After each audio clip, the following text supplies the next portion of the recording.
ഓം ശ്രീനാരായണ പരമഗുരവേ നമഃ.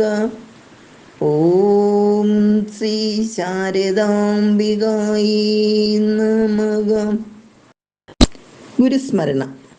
വേദങ്ങളെ മതങ്ങൾക്ക് അതീതമായി പ്രചരിപ്പിക്കുന്ന പ്രവർത്തനങ്ങളിൽ ഏർപ്പെട്ടിരുന്ന ആര്യ സമാജക്കാർ ഒരിക്കൽ ശിവഗിരിയിലെത്തി.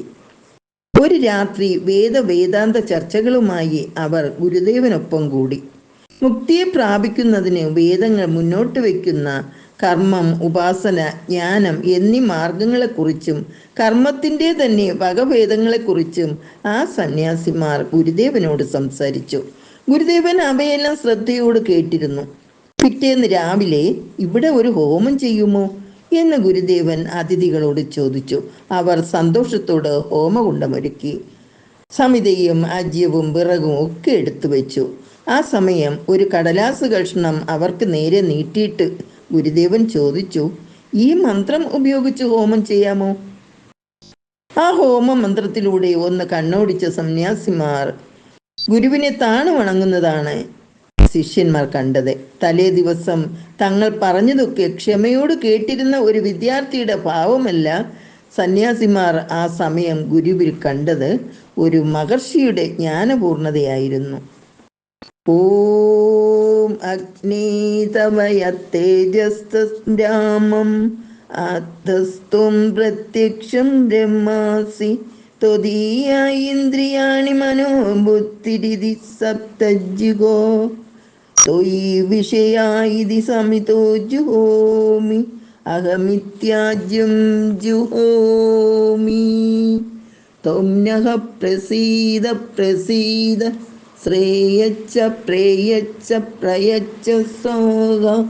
ഓം ശാന്തി ശാന്തി ശാന്തി. വേദാന്ത ജ്ഞാനത്തിൽ നിന്നും ഉറന്നൊഴുകിയ ഈ മന്ത്രം ഏത് വൈദികനെയും അത്ഭുതപ്പെടുത്തും. വേദങ്ങളിൽ അഗ്നിയെ പല ഭാവങ്ങളിൽ കണ്ട് യജ്ഞം അർപ്പിക്കുന്നുണ്ട്.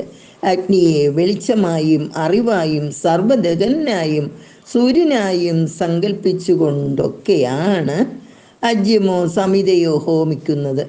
ചതുർവേദങ്ങളുടെ പുണ്യം ആവാഹിച്ചതുപോലുള്ള ഈ വേദമന്ത്രത്തിൽ ഗുരുദേവൻ വേദാന്തവും നിറച്ചു വെച്ചത് കണ്ടാണ് സന്യാസിമാർ അത്ഭുതസ്തബ്ധരായത്. അഗ്നിയെ പ്രത്യക്ഷ ബ്രഹ്മമായി കണ്ട് അറിവായി നനച്ചുകൊണ്ട് തൻ്റെ വിഷയചിന്തകളും ഇന്ദ്രിയ സുഖങ്ങളും മനസ്സും ബുദ്ധിയും സമർപ്പിച്ചിട്ട് തന്നെ ശുദ്ധീകരിക്കുവാൻ അർത്ഥിക്കുകയാണ് ഈ മന്ത്രത്തിൽ ഗുരുദേവൻ ചെയ്തിരിക്കുന്നത്. ത്യാഗവും യജ്ഞവും കൊണ്ട് ഭൂമിയിൽ തന്നെ സ്വർഗം നിർമ്മിക്കേണ്ടതാണെന്നാണ് വേദങ്ങൾ പഠിപ്പിക്കുന്നത്. ഓരോ മന്ത്രവും ദേവതകളെയോ പ്രജാപതിയായ പരംപുരുഷനെയോ സർലോക പ്രാപ്തിക്കായി സമീപിക്കുന്നു. മനനം ചെയ്യുന്നവരെ രക്ഷിക്കുന്നതിനെയാണ് മന്ത്രം എന്ന് പറയുന്നത്. ഇങ്ങനെയുള്ള മന്ത്രങ്ങൾ ദർശിക്കുന്നവരെയാണ് ഋഷി എന്ന് വിളിക്കുന്നത്.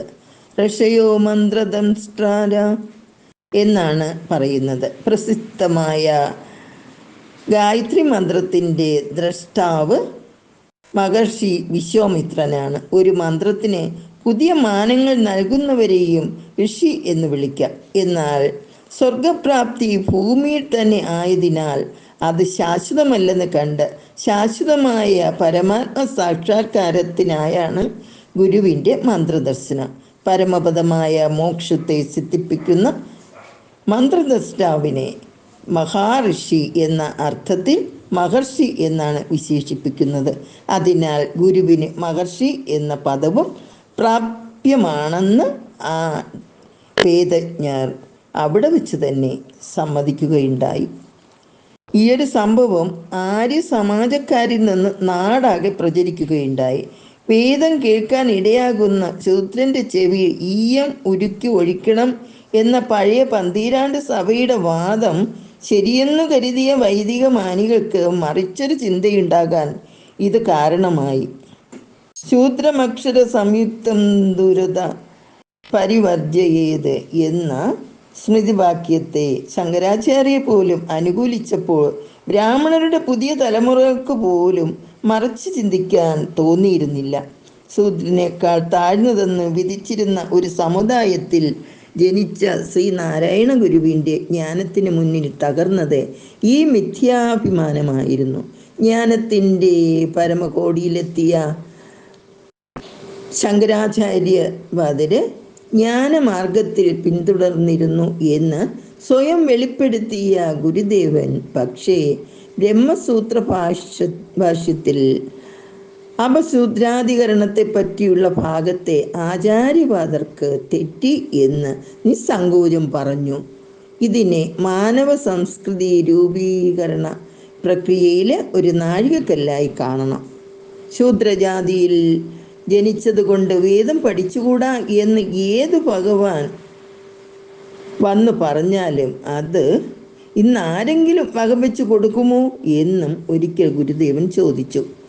ഈ പ്രസ്താവ്യം സാധാരണഗതിയിൽ അന്ന് കോളിളക്കം ഉണ്ടാക്കേണ്ടതാണ്. എന്നാൽ ആരും എതിർത്ത് ശബ്ദിച്ചില്ല. കാരണം വേദാന്ത സൂത്രക്കാരൻ കൂടിയായ മഹർഷി ശ്രീനാരായണ ഗുരുവാണ് അത് പറഞ്ഞത്. അതാണ് ജ്ഞാനിയുടെ വില.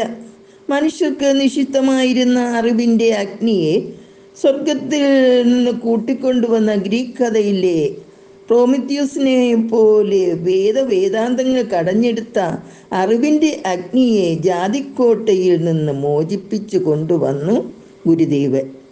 അദ്വൈത വേദാന്തത്തെ സമസൃഷ്ടികളുടെ നല്ല ജീവിതത്തിനുള്ള മാർഗമാക്കി അവതരിപ്പിച്ചതിലൂടെ ദൈവസ്ഥാനത്തായി ഗുരുവിൻ്റെ ജ്ഞാനപീഠം.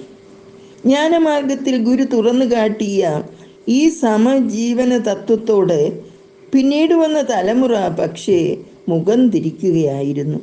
ഓരോ കാലത്തും മനുഷ്യനെ മഹത്വത്തിലേക്ക് നയിക്കാൻ മഹത്തുക്കൾ ജനിക്കും. ഒരു പരമ്പരയിൽ പിണഞ്ഞ അബദ്ധം അടുത്ത പരമ്പരയിൽ തിരുത്തപ്പെടും. ഗുരുദേവൻ തിരുത്തിയതിനപ്പുറം ഒരു സത്യമില്ലെന്ന് തിരിച്ചറിയുമ്പോഴാണ് ദൈവം മനുഷ്യരൂപത്തിൽ വന്ന് അവതരിച്ച ഈ ലോകത്ത് മനുഷ്യനായി ജീവിക്കുവാൻ ലഭിച്ച നിയോഗം ജന്മപുണ്യമായി തിരിച്ചറിയുന്നത്. ഓ ഗുരു.